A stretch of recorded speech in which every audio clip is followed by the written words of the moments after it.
Hello student, आज की इस नए वीडियो में आप सभी लोगों का स्वागत है। आज की वीडियो में हम लोग बात करने वाले हैं कि बीए फर्स्ट सेमेस्टर के हिंदी साहित्य के इम्पॉर्टेंट क्वेश्चन को आज हम लोग देखने वाले हैं।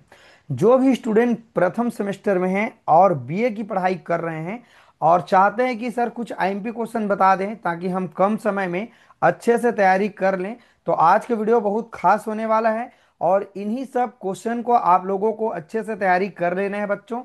और दोस्तों, चैनल में नए आए होंगे तो चैनल को जाके प्लीज सब्सक्राइब जरूर कर लेना, क्योंकि इस तरह के जो इंपॉर्टेंट कंटेंट है आपको हमेशा आगे सेमेस्टर जब भी जाते रहेंगे और नए नए आप लोगों के साथ सब्जेक्ट जुड़ते जा रहे हैं, कहीं जीई, कहीं VAC, कहीं और भी कोई भी विषय जुड़ते जा रहे हैं, तो वो सभी चीज़ों पर आप लोगों का हेल्प होने वाला है। तो स्टूडेंट, आप सब लोग इनको ध्यान से समझिएगा, देखिएगा, और चैनल में नए आए होंगे ना तो सब्सक्राइब जरूर कर लेना। ओके, चलिए फ्रेंड, वीडियो को हम लोग स्टार्ट करते हैं। आज का वीडियो है हिंदी साहित्य के इंपॉर्टेंट क्वेश्चन को आज हम लोग पढ़ने वाले हैं। और ये सभी यूनिवर्सिटी के बच्चे लोग के लिए है, जो भी छत्तीसगढ़ के अलग अलग कोई भी यूनिवर्सिटी या कॉलेज से आप लोग हो सकते हैं, तो वो सभी बच्चे के लिए आज का वीडियो होगा। ओके, चलो देखते हैं। हिंदी साहित्य का इतिहास है आदिकाल से रीतिकाल। ओके, अब यहाँ पर स्टूडेंट हमको कुल नंबर जो देखने के लिए मिलेगा वो 100 नंबर देखने के लिए आपको मिलेगा। ओके, अब यहाँ पर कुल मिला के 4 यूनिट दिया हुआ है, तो पहला यूनिट में क्या है देखते हैं जरा। यूनिट का नाम है हिंदी साहित्य का इतिहास व काल विभाजन कैसे हुआ। इस यूनिट में पूरा उसी के बारे में चर्चा किया गया है। अगला यूनिट है हमारे पास आदिकाल, यूनिट 2 है। आदिकाल के बारे में पूरा डिस्कस किया गया है, ये दूसरा यूनिट में। तीसरा यूनिट है यहाँ पर सामान्य परिचय दिया हुआ है भक्ति काल का, प्रमुख प्रवृत्तियां और कवि, निर्गुण भक्ति धारा, प्रेम मार्गी, ज्ञान मार्गी, ये सब के बारे में यहाँ पर जानकारी दिया हुआ है। ये आपका बहुत अच्छा एक सिलेबस है जो कम समय में आपको ज़्यादा चीज़ समझ में आता है। चौथा यूनिट दिया हुआ है रीतिकाल, अर्थात यहाँ पर है आदिकाल, भक्ति काल, रीतिकाल, और यहाँ पर है हमारे पास इसका इतिहास कैसा है, काल विभाजन कैसे हुआ है, ये पहला यूनिट दिया हुआ है। अब यहाँ पर टोटल जो नंबर कैसे डिवाइड हुआ है आप भी समझे इसको। 100 नंबर का टोटल हमारे पास एग्जाम होना है, जिसमें 30 नंबर इंटरनल और असाइनमेंट के ऊपर होगा। और कुल मिला के यहाँ पर देखें तो ये 70 नंबर का आपका थ्योरी पेपर होगा। 70 नंबर का थ्योरी पेपर होगा। ESE का मतलब होता है इंड सेमेस्टर एग्जाम, अंतिम सेमेस्टर परीक्षा। ठीक है, तो यहाँ पर 70 नंबर का आपका थ्योरी पेपर होगा और 30 नंबर का आपका इंटरनल और असाइनमेंट होगा। और यही चीज साइंस वाले जो स्टूडेंट है, जो बॉटनी जूलॉजी केमिस्ट्री लेके पढ़ते हैं, उनका भी सेम पैटर्न है। ठीक है, देखते हैं यहाँ पर 20 नंबर का आपका इंटरनल एग्जाम होना है। ये 20/20 है ना, 20 में 20 एक बार आप दिलाएंगे। देखो यहाँ पर 2 बार आपका इंटरनल एग्जाम होगा, तो जो नंबर आपको ज़्यादा मिलेगा जिस इंटरनल एग्जाम दिलाने के बाद, वही नंबर को हम शामिल करेंगे, ऐसा कह रहा है। 10 नंबर का आपका है सेमिनार और उपस्थिति है आपका, तो कुल मिला के 30 नंबर इंटरनल और असाइनमेंट है। और जो 70 नंबर का कैसे डिवीजन हुआ है, बंटवारा हुआ है, उनको भी आप देखेंगे। एक एक नंबर का आपका 10 सवाल रहेगा, तो ये 10 नंबर हो गया। अगला है 5 क्वेश्चन रहेगा चर्चा नंबर का, तो 20 नंबर हो गया। और 4 क्वेश्चन रहेगा 10 10 नंबर का, ये हो गया 40 नंबर। 40 20 60, 60 और 10 70 नंबर, कुल मिला के ये 70 यहाँ और 30 यहाँ, 100 नंबर का हो जाता है। चलो अब देखते हैं हमारे पास IMP सवाल क्या क्या है, जिनको आप सभी लोगों को चिन्ह लगाते जाना है। सबसे पहले मैं आप सभी लोगों को उपाय बताना चाहता हूं दोस्तों, कि यहाँ पर आप लोग एक काम करेंगे, ये शॉर्ट क्वेश्चन आप जितना पढ़ पाएंगे उनको आप अपने नॉलेज के बेस पर और IMP क्वेश्चन के बेस पर आप पढ़ते जाएंगे। और यहाँ पर जो लॉन्ग क्वेश्चन मैं बताऊंगा उनको आप बहुत अच्छे से चिन्ह लगाओ। मार्केट में ये आपके पढ़ने का जो मटेरियल है अवेलेबल है, आप लोग खरीदिए तुरंत तुरंत जा करके। अगर आपने अभी तक नहीं लिया है और ले चुके हैं तो आप सभी लोग चिन्ह लगाते जाएंगे। और वीडियो अच्छा लगे दोस्तों तो लाइक कमेंट आप जरूर कर देंगे। ओके, पहला यूनिट, हिंदी साहित्य के इतिहास लेखन की कौन कौन सी पद्धति है स्पष्ट करें। सबसे IMP क्वेश्चन है। देखो बिलासपुर यूनिवर्सिटी में 2025 में आया हुआ है। दुर्ग में आया है, सरगुजा यूनिवर्सिटी में आया है, बस्तर यूनिवर्सिटी में आया है। अर्थात ये क्वेश्चन आप सबके लिए बहुत ज्यादा खास है, इंपॉर्टेंट है। दूसरा क्वेश्चन है हमारे पास, हिंदी साहित्य की इतिहास लेखन की समस्या क्या है, काल विभाजन पर निबंध लिखना है। बहुत ज्यादा इंपॉर्टेंट है, ये आया है बिलासपुर यूनिवर्सिटी में, रविशंकर यूनिवर्सिटी में 2025 के ये सवाल है हमारे पास। तो खास है, इनको आप सभी लोग चिन्ह लगा लेंगे। और देखते हैं हमारे पास, ये तीसरा प्रश्न ज्यादा हमको रटने लायक क्वेश्चन नहीं है, दो आपने तैयारी कर लिया ऊपर का। और चौथा है, हजारी प्रसाद द्विवेदी का हिंदी साहित्य में योगदान को बताना है। और देखते हैं, यहाँ पर आईएमपी क्वेश्चन जा रहा है, डॉक्टर रामविलास वर्मा का शर्मा का हिंदी साहित्य के इतिहास में योगदान। ठीक है। और छठवां प्रश्न है, ये प्रश्न चिन्ह लगाएंगे, हिंदी साहित्य के इतिहास काल विभाजन के संबंध में विभिन्न विद्वानों के विचारों को क्या करना है, बताना है। ये बहुत ज़्यादा इंपॉर्टेंट है आप सबके लिए। सातवां सवाल, हिंदी साहित्य के विभिन्न कालों के नामकरण और विस्तार पूर्वक प्रकाश डालेंगे। ये बहुत ज़्यादा इंपॉर्टेंट है। ये चारों प्रश्न आप सभी लोग बहुत अच्छे से पढ़ लेंगे। नो डाउट एग्जाम में आपको देखने के लिए ये चार प्रश्न पक्का मिलेगा। ओके, अगर आप चाहते हैं, आपके पास वक्त है, समय है, तो आप कोशिश करें बच्चों कि यहाँ जो हमारे पास तीसरा, चौथा, पांचवा जो प्रश्न दिया हुआ है, तो हजारी प्रसाद द्विवेदी को आप पढ़ लेंगे। और दो प्रश्न यहाँ से आप छोड़ दीजिएगा, कोई दिक्कत नहीं है, पेपर में पक्का लिख के गारंटी दे रहा हूँ, हमारे एग्जाम में ये सवाल देखने के लिए मिलेगा ही मिलेगा। अब चलो, मैं आपको लेके चलता हूँ शॉर्ट क्वेश्चन में, जो आपका 4 नंबर का सवाल जो बनेगा उनको मैं आपको बताता हूँ। देखो कैसे हमको लिखना है, समझना है। अगर आप लॉन्ग प्रश्न पढ़ लिए, तो हिंदी साहित्य की इतिहास लेखन की परंपरा की शुरुआत कब से हुई है, पहला सवाल इंपॉर्टेंट है, जिसको आपने लॉन्ग में देखा है। मेरा मतलब क्या है, आप लॉन्ग को अगर पढ़ लेते हैं तो शॉर्ट ऑटोमेटिक आपसे बहुत सारा चीज कवर हो जाएगा। और देखते हैं, आचार्य हजारी प्रसाद द्विवेदी के हिंदी साहित्य इतिहास में कौन कौन से नए दृष्टिकोण प्रस्तुत किए गए हैं, बहुत ज़्यादा खास है, इंपॉर्टेंट है। तीसरा सवाल को आप शॉर्ट क्वेश्चन में तैयारी कर लेंगे। छठवा को चिन्ह लगा लेंगे, सातवां को चिन्ह लगा लेंगे।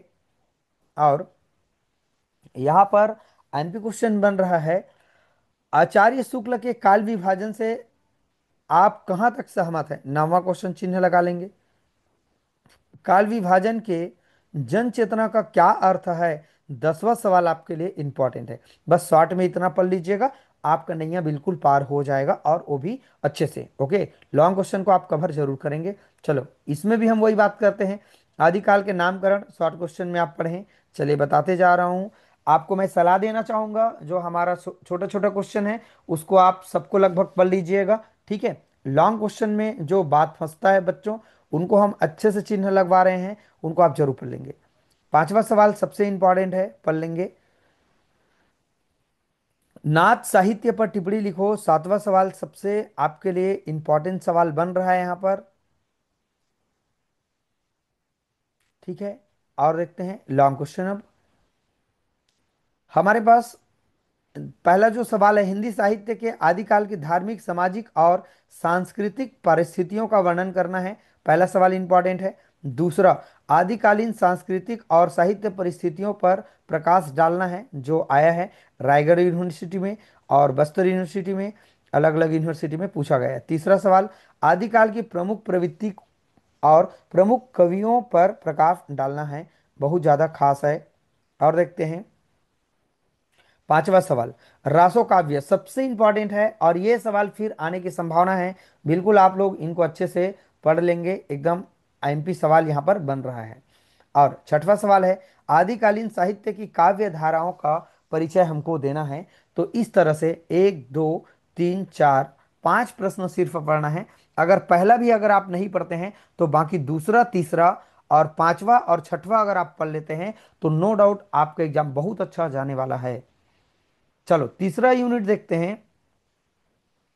चलो, शॉर्ट क्वेश्चन आपका लॉन्ग में भी कवर हो जाएगा, और जो जो नहीं कवर होगा उनको जाके उनको कवर कर लीजिएगा। पहला सवाल है, भक्ति काल का परिचय देते हुए इन पर एक निबंध लिखना है, बहुत खास प्रश्न बन रहा है यहाँ पर। और यहाँ पर अगला सवाल है हमारे पास तीसरा, इनको आप चिन्ह लगाएंगे, निर्गुण भक्ति धारा की शाखा पर प्रकाश डालना है, बहुत खास सवाल है, पूछा गया है रविशंकर यूनिवर्सिटी में 25 में, दुर्ग यूनिवर्सिटी में 25 में। ठीक। और है हमारे पास संत काव्य की विशेषता बताना है, बहुत अच्छा लगेगा ये हिंदी साहित्य पढ़ के। ठीक। और पांचवा सवाल है सगुण भक्ति धारा की कृष्ण भक्ति शाखा पर निबंध लिखना है। सबसे इंपॉर्टेंट सवाल यही आपका बन रहा है। तो आप लोग कितना सवाल पढ़ेंगे? पहला पढ़ लेंगे, तीसरा, चौथा और पांचवा। इतना अगर आप पढ़ के जाते हैं तो नो डाउट आपका पेपर जो होगा, मैं लिख के गारंटी देता हूं, यहां से प्रश्न आपके एग्जाम में देखने के लिए मिलेगा ही। अथवा जितने भी सवाल हैं बच्चों, ये सगुण भक्ति धारा, ये सब चीज आप अथवा को एक बार ध्यान से देख लेंगे। ओके। चौथा यूनिट है जो कि लास्ट है, देखते हैं। शॉर्ट क्वेश्चन है, रीतिकाल का परिचय हमको देना है। शॉर्ट क्वेश्चन बन रहा है, रीतिकाल की काव्य प्रवृत्तियां क्या है बताना है, और रीतिकाल के प्रमुख कवियों के नाम हमको बताना है। तो ये तीन सवाल आपके लिए इंपॉर्टेंट है। और रीतिबद्ध और रीतिमुक्त काव्य धारा में तीन अंतर आपको शॉर्ट क्वेश्चन में पढ़ लेना है। ठीक है। रीतिकाल के काव्य अलंकार, अच्छा ये नहीं पढ़ेंगे। और है हमारे पास नवा प्रश्न, रीतिकाल के योगदान पर अपने विचार को बताना होगा। ये हमारा शॉर्ट क्वेश्चन है। अगर और आपको लगता है कि मुझे और पढ़ना चाहिए, पढ़ सकते हैं, लेकिन आपके पास वक्त भी नहीं है उतना। आपका पेपर बहुत पास है, 1 से 1.5 महीना में आपका एग्जाम होने वाला है, तो समय कम है। तो आप सभी लोग इफ एक एक महीना 1.5 महीना के अंतर्गत बहुत अच्छे से तैयारी कर सकते हैं, पूरा तैयारी हो सकता है। चलो लॉन्ग क्वेश्चन हम लोग देखते हैं, हमारे पास लॉन्ग क्वेश्चन क्या क्या बन रहा है। पहला सवाल बहुत ज्यादा इंपॉर्टेंट है और यही संभावनाएं हैं इस सत्र पूछने की। रीतिकाल के विभिन्न काव्य धारा को उनकी प्रवृत्तियों और कवियों के वैशिष्ट साहित्य सविस्तार उदाहरण सहित बताना है। ये सवाल बहुत ज्यादा इंपॉर्टेंट बन रहा है। दूसरा है हमारे पास, दूसरा सवाल जो बन रहा है, रीतिबद्ध काव्य धारा की प्रमुख विशेषता क्या है। ये आपका सरगुजा यूनिवर्सिटी में 2024-25 का सवाल यहाँ पर बना हुआ है। तो इसको भी आप चिन्ह लगा लेंगे, पूछा गया सवाल है। अगर आप बच्चे पूछते हैं कि सर हमारे जो एग्जाम में कौन कौन से सवाल आया हुआ है, तो यही तो सवाल है जो साइड में बता रहा है कौन कौन सी यूनिवर्सिटी में आया है, तो यही इंपॉर्टेंट सवाल है आपके लिए। अगला है चौथा सवाल, रीतिकाल के प्रमुख कवियों तथा उनकी रचनाओं और भाषा शैली पर विस्तृत आलेख हमको लिखना है। चौथा सवाल इंपॉर्टेंट यहाँ पर बन रहा है।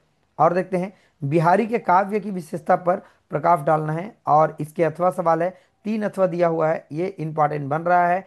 सबसे इंपॉर्टेंट पहला है, दूसरा है, और यहाँ पर पांचवा जो बन रहा है बहुत ज़्यादा खास सवाल बन रहा है।